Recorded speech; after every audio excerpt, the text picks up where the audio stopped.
Hello students, today we'll be starting with a new chapter in SS for standard 8 student. The name of the chapter is Natural Disasters, chapter number 5. Okay, so in this chapter we are going to study about different natural disasters, what are the causes of the same, what are the effects of the same and certain main points that we are going to discuss over here, right? तो सबसे पहला natural disaster जो भी अपन पढ़ने वाले हैं वो earthquake. Okay, सो earthquake कैसे होता है, क्या होता है, let's study about it. Weak upper crust of the earth suddenly experienced tremor either due to collision of plates or due to the tremendous pressure inside the interior of the earth. बोला जो भी अर्थ का uppermost part है, अर्थ का जो uppermost crust है वो week होता है. वो वीक अपरमोस्ट क्रस्ट में मतलब अर्थ का जो अपरमोस्ट पार्ट है उसको हम क्रस्ट बोलते हैं. तो जो अर्थ का अपरमोस्ट पार्ट है, अपर क्रस्ट ऑफ द अर्थ, उसमें वो वीक हो जाता है और उसमें सडनली अचानक से ट्रिमोर होते. ट्रिमोर मतलब झटके लगना. ट्रिमर मतलब एग्जैक्टली झटका लगना. ठीक है, झटका लगना. तो बोला है कि अर्थ का जो अपरमोस्ट क्रस्ट है वो वीक हो जाता है और सडनली अचानक से वहां पे झटके लगते हैं, ट्रिमोर्स लगते हैं. ये झटके क्यों लगते हैं? इधर due to collision of plates. जो अर्थ क्रस्ट में प्लेट्स होती है, अलग अलग प्लेट से अर्थ क्रस्ट बनता है, या तो वो प्लेट एक दूसरे से टकरा जाती है. जब वो दो प्लेट्स मतलब अर्थ के अंदर जो प्लेट्स है, अर्थ के अंदर क्या है, प्लेट्स है, अर्थ क्रस्ट में प्लेट्स है. तो जब ये प्लेट्स एक दूसरे से कोलोइड हो जाती है, कोलोइड मतलब टकरा जाना, तब ट्रिमोर्स होते हैं. या due to tremendous pressure inside the earth, या तो अर्थ के अंदर अगर बहुत ज्यादा प्रेशर बिल्डअप हो जाता है तो ट्रिमोर्स होते हैं. तो सबसे पहली लाइन में ये बोला है कि जो भी अर्थ का क्रस्ट है, जो भी अर्थ का क्रस्ट है वो वीक हो जाता है और उसमें सडनली झटके लगते हैं. सडनली क्या होता है, ट्रिमोर्स होते हैं. और ये ट्रिमोर्स क्यों होते हैं? या तो दो रीजन से होते हैं. पहला रीजन, जो प्लेट्स है inside the interior of the अर्थ वो कोलाइड हो जाते हैं, प्लेट्स एक दूसरे से टकरा जाती है. कोलोइड मतलब टकरा जाना. या दूसरा रीजन, जब अर्थ के क्रस्ट में मतलब अर्थ के नीचे बहुत ट्रिमेंडस प्रेशर बिल्डअप हो जाता है, तो प्रेशर बिल्डअप होने से भी झटके लगते हैं, ट्रिमर्स आते हैं, जिसको हम अर्थक्वेक बोलते हैं. ये जो ट्रिमोर है तो आप उसको वेव्स भी बोल सकते हो of earthquake originate from its hypocentre. अब ये याद रखना, हाइपोसेंटर मतलब क्या होता है. ये जो झटके, जो वेव्स होते हैं, तो आप इसको ट्रिमोर बोल सकते हो. ये जो ट्रिमर्स होते हैं ना वो हाइपोसेंटर से ओरिजिनेट होते हैं, हाइपोसेंटर से झटके चालू होते हैं. अब ध्यान रखना, ये जो हाइपोसेंटर पॉइंट है वो अर्थ क्रस्ट पे नहीं होता, मतलब अर्थ सरफेस पे नहीं होता, वो अर्थ सरफेस के नीचे होता है. मतलब इन द इंटीरियर ऑफ द अर्थ एक पॉइंट होता है जिसको हम हाइपोसेंटर बोलते हैं, जहां से झटके लगना चालू होते हैं. मतलब हाइपोसेंटर अर्थ के नीचे इंटीरियर ऑफ द अर्थ में एक पॉइंट है जहां से ट्रिमर होना, झटके लगना चालू होते हैं. तो यहाँ पे यही बात बोली, ये जो वेव्स और ये जो ट्रिमर एंड ऑफ अर्थक्वेक कहां से ओरिजिनेट होते हैं? फ्रॉम इस hypocentre deep below the surface of the earth. ये hypocentre surface of the earth के भी बहुत नीचे होता है. क्लियर? ये जो हाइपोसेंटर है वो सपोज ये अर्थ सरफेस है, यहाँ पे सरफेस के ऊपर नहीं होता हाइपोसेंटर, वो सरफेस ऑफ द अर्थ के काफी नीचे होता है, काफी इंटीरियर में होता है. क्लियर? ओके, तो अगर आपसे वन मार्क में पूछे कि जो ट्रिमोर्स और जो waves of earthquake originate from dash, so it originate from hypocentre. Clear? और ये हाइपोसेंटर के सरफेस ऑफ द अर्थ पे होता है, अर्थ के सरफेस पे होता है? नहीं, वो अर्थ के सरफेस से भी काफी नीचे इंटीरियर ऑफ द अर्थ में होता है. क्लियर? ओके, ये जो सडनली शेकिंग हो जाती है और ये जो सडन ट्रेम्बल होता है उसको हम लोग अर्थक्वेक बोलते हैं. अचानक से जो हिलने लग जाता है, शेक होने लगता है, ट्रेम्बलिंग्स होती है, इसको हम अर्थक्वेक बोलते हैं. Okay, earthquake waves are created from epicentre. अब देखो ये ना बहुत कंफ्यूजन लगेगा. अर्थक्वेक के वेव्स पहले बोला ओरिजिनेट होते हैं हाइपोसेंटर से, ट्रू. फिर बोला अर्थक्वेक के वेव्स क्रिएट होते हैं एपिसेंटर से. अब ये दोनों में मत कंफ्यूज होना, एकदम क्लैरिटी से समझा रही हूँ, प्लीज ध्यान देना. ये अर्थ सरफेस है, ये अर्थ सरफेस मैं बता रही हूँ डीप डाउन हाइपोसेंटर है, यहाँ पे हाइपोसेंटर है. से फॉर एग्जांपल जो मैंने मुट्ठी बनाई हुई है वो हाइपोसेंटर है. यहाँ से अर्थक्वेक की वेव्स ओरिजिनेट होना चालू होती है. ठीक है, यहाँ से अर्थक्वेक की वेव्स ओरिजिनेट होती है. अब जहां पे हाइपोसेंटर है एग्जैक्टली वो पॉइंट पे जमीन पे अर्थ के सरफेस पे, मतलब यहाँ पे से फॉर एग्जांपल हाइपोसेंटर है तो एग्जैक्टली ऊपर अर्थ के सरफेस पे यहाँ पे जो पोर्शन होता है उसको एपिसेंटर बोलते हैं. जो एपिसेंटर होता है वो अर्थ सरफेस के ऊपर होता है और जो हाइपोसेंटर होता है वो अर्थ सरफेस के नीचे होता है. ये जो हाइपोसेंटर का पोर्शन एग्जैक्टली अर्थ के सरफेस जो ऊपर होता है, मतलब मैंने आपको समझाया कि अर्थ सरफेस है, समझो यहाँ पे हाइपोसेंटर है, हाइपोसेंटर एग्जैक्टली अगर ऊपर मैं अर्थ के सरफेस पे देखूं तो वो एग्जैक्ट पॉइंट होता है एपिसेंटर. तो जो एपिसेंटर है वहां पे अर्थक्वेक की वेव्स क्रिएट होती है. ओरिजिनेट होती है हाइपोसेंटर से और क्रिएट होती है एपिसेंटर से। ध्यान रखना, एपिसेंटर अर्थ के सरफेस के ऊपर होता है, हाइपोसेंटर अर्थ सरफेस के नीचे होता है। क्लियर? हाइपोसेंटर के एग्जैक्टली ऊपर अर्थ सरफेस का जो पोर्शन होता है उसको एपिसेंटर बोलते हैं। तो अर्थक्वेक की वेव्स क्रिएट होती है एपिसेंटर से। Earthquake occur due to internal disturbance in the earth. Earthquake क्यों होता है? जब अर्थ के अंदर इंटरनल डिस्टर्बेंस हो जाता है। Okay, waves of earthquake spread outward from epicentre, मतलब एपिसेंटर से अर्थक्वेक की वेव स्प्रेड होती है और आजू बाजू एरिया में फैल जाती है। मतलब वो ओरिजिनेट तो हाइपोसेंटर पे हो रहा है, अर्थक्वेक हाइपोसेंटर पे ओरिजिनेट हो गया, एपिसेंटर तक पहुंचा, एपिसेंटर में वेव्स क्रिएट होके आजू बाजू जगह उधर फैल रही है। क्लियर? तो सबसे पहले अपन ने अर्थक्वेक स्टार्ट किया। अपन ने अर्थक्वेक में ये पढ़ा कि जो भी weak upper crust of the earth होता है उसमें अचानक से सडनली ट्रिमोर्स आते हैं, मतलब अचानक से झटके लगने लगते हैं। या अचानक से अर्थ के वीक अपर क्रस्ट पे क्यों झटके लगते हैं? इधर due to the collision of plates, या तो प्लेट्स एक दूसरे से टकरा जाती है या तो अर्थ के इंटीरियर में एकदम ट्रेमेंडस प्रेशर होता है। क्लियर? उसके बाद ये जो अर्थक्वेक के वेव्स है या तो उसको ट्रिमोर भी बोलते हैं, वो ओरिजिनेट कहां से होते हैं? ओरिजिनेट होते हैं from hypocentre, and this hypocentre is deep below the surface of the earth. ये जो हाइपोसेंटर है सरफेस ऑफ द अर्थ के काफी नीचे। क्लियर?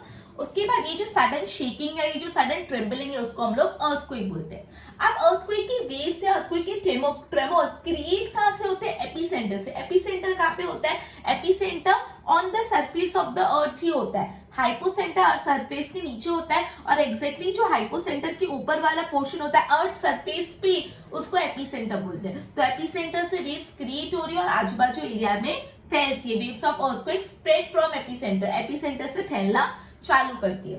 ओके, देखो यहाँ पे लिखा है point on the surface of the earth exactly about the hypocentre is known as epicentre. मैंने आपको बताया ऑलरेडी कि point on the surface of the earth, earth surface पे जो पॉइंट होता है एक्जेक्टली अबाउट हाइपोसेंटर, ये अर्थ सरफेस, यहाँ पे hypocentre. So point on the surface of the earth exactly about hypocentre, hypocentre के एक्जेक्टली ऊपर जो अर्थ सरफेस पे पॉइंट है उसको एपिसेंटर बोलते हैं। So important for 1 mark, what is epicentre? तो एपिसेंटर इज अ पॉइंट, वो पॉइंट कहां पे है?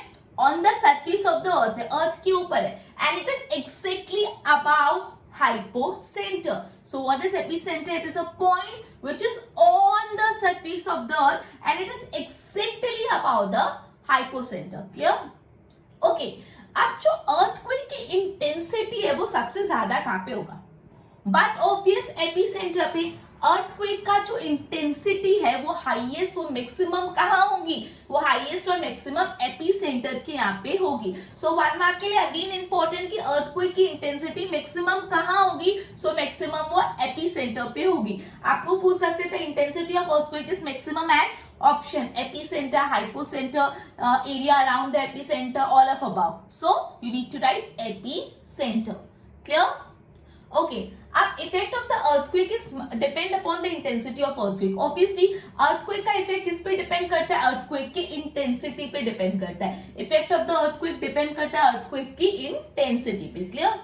अब one more important thing, earthquake किस इंटेंसिटी पे आया है वो अपन एक इंस्ट्रूमेंट से मेजर कर सकते हैं जिसको बोलते हैं सिस्मोग्राफ। अर्थक्वेक की इंटेंसिटी हम मेजर कर सकते हैं with the help of instrument which is known as seismograph. तो very very important for 1 mark, name the instrument which is used to measure the intensity of earthquake. So name it. Yes, it is seismograph. Seismograph एक ऐसा instrument है जो हमको बताता है कि earthquake कितनी इंटेंसिटी से आया है। अब बोला है मीन 3 रीजन है अर्थक्वेक की।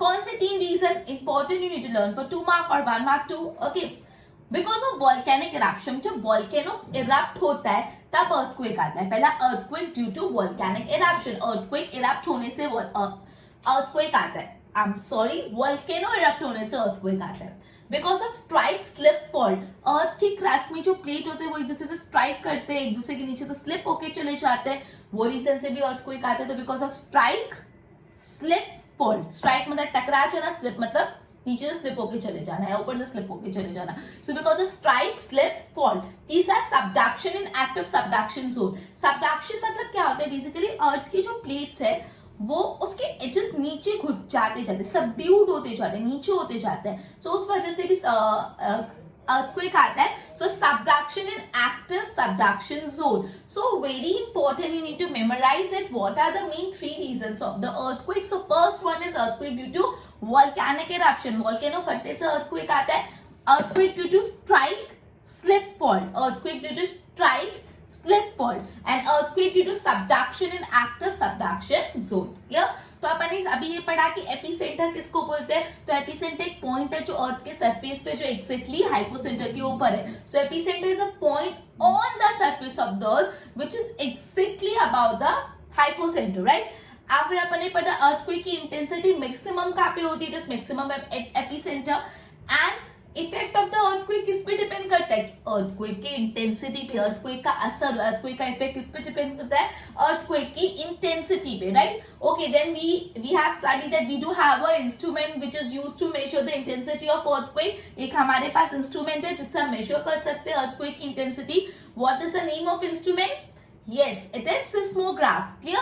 आप इतनी बार आप अच्छे से properly lecture सुनो that you don't have to memorize it कि seismograph. You should be very much fluent with it. आपको याद रह ही जाना चाहिए. I'm repeating the point so many times, right? Okay, तो सिस्मोग्राफ एक ऐसा इंस्ट्रूमेंट है जो अर्थक्वेक की इंटेंसिटी मेजर करने में मदद करता है. फिर अपन ने पढ़ा कि तीन मेन रीजन है अर्थक्वेक होने के. First one is because of earthquake due to volcanic eruption के कारण. दूसरा because of strike, slip fault. And तीसरा because of subduction in active subduction zone. Clear? So we have started this chapter and we have started in one of the natural disaster, that is earthquake, in which first we have studied that the weak upper crust of the earth suddenly experiences tremor, and it is due to either collision of the plates or because of tremendous pressure in the interior of the earth. Then we have studied that these waves or these tremors of the earthquake, they originate from hypocenter, and this hypocenter is deep below the surface of the earth. Then we have studied the sudden trembling, sudden shaking is known as earthquake. Clear? Then we have studied that earthquake waves, they started creating, earthquake waves are created from epicenter, right? And from the epicenter, waves are spread further. Then we have studied what is epicenter. So epicenter is a point on the surface of the earth which is exactly above the hypocenter. Then we have studied the intensity of earthquake is maximum at the epicenter. And we can know about the effect of the earthquake by measuring the intensity of earthquake. Now, how we will measure the intensity of earthquake? For that, we have an instrument to measure the intensity of earthquake, and the name of the instrument is seismograph, right? Then we have studied that there are three reasons for the occurrence of the earthquake. First one is earthquake due to volcanic eruption. Second one is earthquake due to strike, slip fault, and the third one is earthquake due to subduction and active subduction zone. Clear? Okay, further पढ़ने से पहले इतना board से मैं आपको go through कराती हूँ. Pay attention. Chapter number 5, natural disaster. First natural disaster we are here, that is we are up to earthquake. So weak upper crust of the earth suddenly experiences tremor. Tremor मतलब झटके लगना, right? Either due to collision of plates or due to tremendous pressure in the interior of the earth, right? Now this waves or this tremor of the earthquake originate from hypocenter, a very important one. This waves or this tremors of earthquake, they originate from, yes, they originate from hypocenter. Okay, and this hypocenter is deep below the surface of earth, right? Such sudden shaking or trembling is known as earthquake. Earthquake waves are created from epicenter. Okay, earthquake waves create होते हैं from epicenter and originate होते हैं from hypocenter. Okay, ये difference को थोड़ा ध्यान रखना. earthquake waves originate अगर वर्ड आए तो you need to write from hypocenter, and earthquake waves created from epicenter. Earthquake occur due to the internal disturbance of the earth. Now waves of earthquake spread outward from epicenter. From epicenter, the waves of the earthquake spread outward, right? Now this one important. Point on the surface of the earth, point on the surface of the earth exactly above the hypocenter is known as epicenter. मतलब say for example ये surface of earth है, ये surface of earth का interior में यहाँ पे hypocenter है, तो exactly इसके ऊपर यहाँ पे होगा epicenter. ये hypocenter हो गया और ये epicenter. मतलब earth surface के नीचे होता है hypocenter और exactly ऊपर उसके surface पे earth surface पे होता है epicenter. So point on the surface of the earth exactly above hypocenter is known as epicenter. Important, right? Now intensity of earthquake is maximum at obviously epicenter. Important for 1 mark. Intensity of earthquake is maximum at epicenter. Effect of earthquake will depend upon the intensity of earthquake. Now intensity of the earthquake can be measured by the instrument known as seismograph. Important. How can we measure the intensity of earthquake? By instrument named as seismograph. Now there are 3 main reasons for earthquake. First, volcanic eruption. Second, strike and slip fault. And the third, subduction and active subduction zone. Right? Okay, एक बार इसको note down करो फटोफट. Then we'll be starting further. Properly इसके notes बनाओ, जो important है उधर important लिखो. Use different colours of pen and just highlight the content properly. Okay, now next natural disaster we are going to study about is volcano. Okay, so what does volcano refers to? Volcano refer to opening in the earth crust. Volcano में exactly क्या होता है? Earth crust में थोड़ी सी opening आ जाती है. Earth crust खुल जाते हैं, open हो जाते हैं, hole हो जाते हैं, you can say in simple terms. Earth crust में opening आ जाती है और उस opening में से from which motion, lava, rocks के टुकड़े, ashes, dust, gases, ये सारी चीज बाहर इजेक्ट होती है from below the earth surface. Earth surface के नीचे जो मैग्मा है, लावा है, जो रॉक्स फ्रेगमेंट है, जो एशेस है, जो डस्ट पार्टिकल्स है, गैसेस है, वो इस ओपनिंग से इजेक्ट आउट होती है, बाहर आती है. इसको बोलते हैं वॉल्केनो. मतलब वॉल्केनो में एक्चुअली होता क्या है? वॉल्केनो में एक्चुअली अर्थ सरफेस पे एक ओपनिंग आ जाती है. ओपनिंग मतलब होल, यू कैन से. ठीक है, होल आ जाते, थोड़ा ओपन हो जाते अर्थ सरफेस, और इस ओपन अर्थ सरफेस से अर्थ के नीचे का जो मोशन, लावा है, रॉक्स फ्रेगमेंट है, वेपर्स है, गैसेस है, डस्ट पार्टिकल्स है, रॉक के टुकड़े, सब इजेक्ट आउट होते हैं. ठीक है, इसको बोलते हैं अपन volcano. Volcano eruption 4 main reason से होते थे. 4 main reason for volcano eruption. So what are they? First one is because of the high temperature in the interior of the earth. Earth के इंटीरियर में बहुत ज्यादा टेम्परेचर बढ़ने के कारण वॉल्केनिक इरप्शन होता है. पहला रीजन, अर्थ सरफेस के, अर्थ के इंटीरियर में बहुत जब ज्यादा टेम्परेचर बढ़ जाता है तब वॉल्केनिक इरप्शन होता है. दूसरा रीजन, क्रिएशन ऑफ मैग्मा. जब मैग्मा क्रिएट होता है तो वॉल्केनिक इरप्शन होता है. Second, creation of magma. Third, creation of gases and vapour. तीसरा क्या होता है? अर्थ सरफेस में गैस और वेपर्स क्रिएट हो रहे, गैसेस और वेपर्स क्रिएट हो रहे. एंड चौथा, rising of magma towards the earth surface. ये जो सेकंड पॉइंट में मैग्मा क्रिएट हुआ, वो मैग्मा क्रिएट होकर जब अर्थ सरफेस की ओर बढ़ता जाता है तब वॉल्केनिक इरप्शन होता है. तो there are 4 main reason of volcanic eruption. First one is high temperature in the interior of the earth. Earth के अंदर जब टेम्परेचर बहुत ज्यादा बढ़ जाता है तब. दूसरा, क्रिएशन ऑफ मैग्मा, मैग्मा के क्रिएशन के कारण. तीसरा, creation of gases and vapours. And चौथा, rising of magma towards the surface of the earth. ये जो सेकंड पॉइंट में मैग्मा क्रिएट हुआ है, वो जब अर्थ सरफेस की टुवर्ड्स राइज होता है तो वॉल्केनिक इरप्शन होता है. Okay, okay. तो बेसिकली अपन ने बोला volcano refers to what. Volcano मतलब होता है क्या, और उसकी 4 वजह पड़ी, रीजन पड़े. आगे, magma is pushed upward bye gases lying under the magma. Magma के नीचे जो गैसेस है वो मैग्मा को ऊपर जाने को मजबूर करती है, ऊपर पुश करती है. मतलब मैग्मा के बिलो जो गैसेस है, मैग्मा के नीचे जो गैसेस है, वो गैसेस मैग्मा को अपवर्ड पुश करती है, अर्थ सरफेस की तरफ जाने को पुश करती है. सो मैग्मा पुश्ड अपवर्ड, मैग्मा ऊपर पुश करा जाता है. कौन पुश करता है? By the gases lying under the magma. Magma के नीचे जो गैसेस है वो मैग्मा को अपवर्ड पुश करती है. राइट.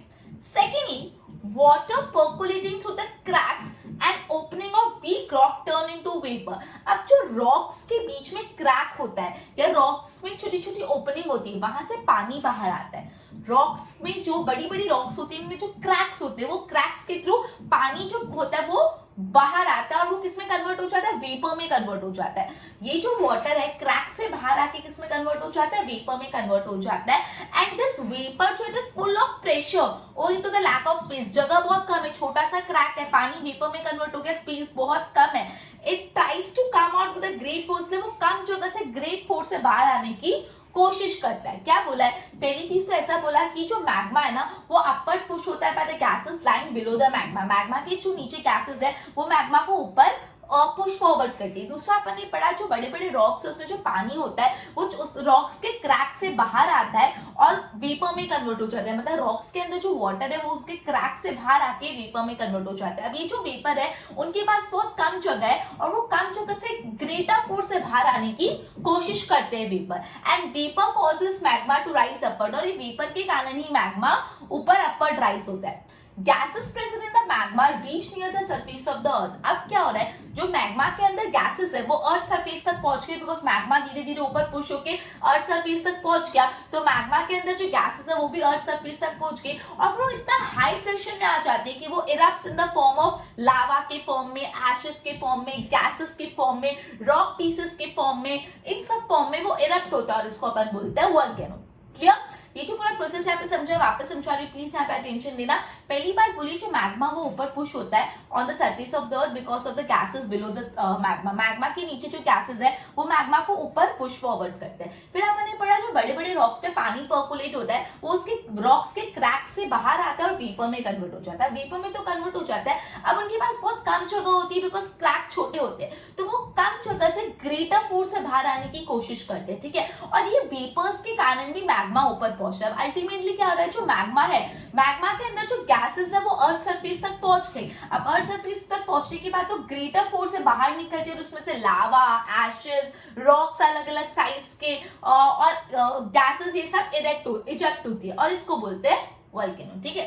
अब basically all this residue come out of the surface of the earth from mount and form mountain like structure। ये जो सारा रेसिड्यू है वो अर्थ के जो क्रैक्स है उसमें से, आई मीन अर्थ की जो ओपनिंग है उसमें से बाहर आके अर्थ सरफेस पे फैल जाता है और एक माउंटेन बनाता है। मतलब जब वोल्केनो इरप्ट्स होते हैं तो माउंटेन्स बनते हैं। कैसे माउंटेन बनते हैं, बिकॉज ये जो अपन है लावा, रॉक्स, एशेस, गैसेस, ये surface of the earth, interior of the अर्थ से जो बाहर आता है तो सरफेस ऑफ अर्थ पे फैल जाता है और एक माउंटेन लाइक स्ट्रक्चर बना देते हैं, ठीक है। अगर बहुत ज्यादा गैसेस और बहुत ज्यादा वेपर्स बाहर आ रहे हैं और जो वेंट है, वेंट मतलब जो ओपनिंग है वो बहुत छोटी है, बहुत नैरो जो ओपनिंग है, मतलब अपनी जो ओपनिंग है वो बहुत छोटी है और अंदर से बहुत ज्यादा गैसेस जो बाहर आ रहा है तो वो बहुत इंटेंसिटी से बाहर आता है और जो इरप्शन होता है वो बहुत डेंजरस होता है। क्या बोला है, जब बहुत ज्यादा गैसेस और बहुत ज्यादा वेपर्स बाहर आने की कोशिश करते हैं और जो ओपनिंग है, जो वेंट है वो बहुत नैरो है, तो बहुत ग्रेटर फोर्स से बाहर आने की कोशिश करेंगे और उस टाइम पे जो वोल्केनिक इरप्शन होता है बहुत ही डेंजरस होता है। क्लियर? सो बेसिकली अपन ने ये पढ़ा, अपन वोल्केनो पढ़ रहे। वोल्केनो क्या होता है, it refers to the opening in the earth, मतलब जो अर्थ का क्रस्ट होता है उसमें ओपनिंग होती है और इस ओपनिंग में से मोशन, लावा, रॉक के फ्रेगमेंट, एशेस, गैसेस, ये सब इजेक्ट होता है from the interior of the earth. Earth के इंटीरियर में सारी चीजें वो बाहर निकल आती है। क्लियर? 4 रीजन पढ़े। पहला रीजन टेम्परेचर बढ़ने के कारण, दूसरा रीजन मैग्मा क्रिएट होने के कारण, तीसरा रीजन गैसेस और वेपर क्रिएट होने के कारण, चौथा रीजन ये मैग्मा जो क्रिएट हुआ है वो राइज होता है towards the surface of the अर्थ, ठीक है। उसके बाद जो गैसेस होते हैं मैग्मा के नीचे वो मैग्मा को ऊपर पुश करते हैं। उसके बाद जो बड़े बड़े रॉक्स में क्रैक्स होते हैं उससे पानी निकल के वेपर में कन्वर्ट हो जाता है। ये जो वेपर के पास बहुत कम जगह होती है इसलिए वो ग्रेटर फोर्स से बाहर आने की कोशिश करते हैं। क्लियर? वेपर्स के कारण भी मैग्मा ऊपर राइज होता है। मैग्मा जब ऊपर पहुंच जाता है तो उसके अंदर जो गैसेस है, gases present in the surface of the अर्थ वहां पे पहुंच जाते हैं और उसमें से सब जो लावा हो गया, गैसेस, वेपर, ये सब इजेक्ट होता है विद अ ग्रेटर फोर्स और इसको वोल्केनो बोलते हैं। ये जो पूरा रेसिड्यू है, लावा और ये सब चीजें जो बाहर निकलती है नीचे से, वो सरफेस ऑफ द अर्थ पे स्प्रेड हो जाती है, माउंटेन लाइक स्ट्रक्चर फॉर्म कर लेती है। फिर अपन ने पढ़ा अगर वेंट बहुत छोटा है और बहुत ज्यादा गैसेस को इजेक्ट आउट होना है, बहुत ज्यादा वेपर को इजेक्ट आउट होना है, तो उस टाइम पे जो वोल्केनिक इरप्शन होता है वो बहुत ज्यादा डेंजरस होता है। Clear? Okay, so we are on the topic of volcano. We have studied that volcano, what does it refer to? It refers to opening on the surface of the earth, and from this opening, motion, lava, rocks, fragmentation, ashes, gases, and everything is ejected out from the interior of the earth. There are 4 main reasons for eruption of the volcano. First, because of the high temperature in the interior of the earth. Second, creation of magma. Third, creation of vapor and gases. And the fourth one is rising of magma towards the surface of the earth. यहाँ पे दो तो creation है, creation of magma, creation of vapor and gases. फिर एक high increase in temperature तो easy है और चौथा भी बहुत easy, जो magma create हुआ वो ऊपर towards the earth के surface पे rise हुआ, right? Then we have studied magma is pushed upward because of the gases below the surface, below the magma. Now water percolating from rocks comes out from the cracks of the rock and they are converted into vapor. Now this vapor have very little space and so they try to come out with a greater force from this little space, right? Now because of this vapor also magma goes upward and the gases which are present in the magma comes on the surface of the earth, and because of that greater force they are ejected from the opening of the earth's surface, and from that motion lava, rocks, ashes, gases comes out. This residue from the interior of the earth comes out on the surface of the earth and form the mountain-like structure. Now we have studied that if the vent from which the residue has to be come out, that vent is very narrow and a greater amount of gases and vapor are coming out from that narrow vent. So at that time volcanic eruption would be very much dangerous. Clear? So basic चीजें देखिए अपने volcano के बारे में एक बार इतना board से मैं गो थ्रू करवाती हूँ. Pay proper attention to its के वर्ड्स थोड़े ट्रिकी है. You need to pay heed to it. Okay, focus.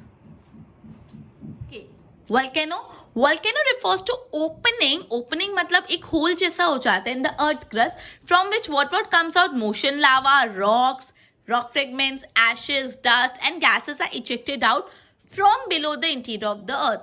Now volcanic eruption has 4 main reasons. Important कौन से 4 reasons है? First, high temperature in the interior of the earth. Second, creation of magma. Third, creation of gases and vapor. Fourth, rising of magma towards the surface of earth. Now magma is pushed upward by gases lying under the magma. Secondly, water percolating through the cracks and opening of weak rock turns into vapor. Now this vapor are full of pressure. Why they are full of pressure? Owing to the lack of space and tries to come out with the greater force, right? Okay, next, just a minute.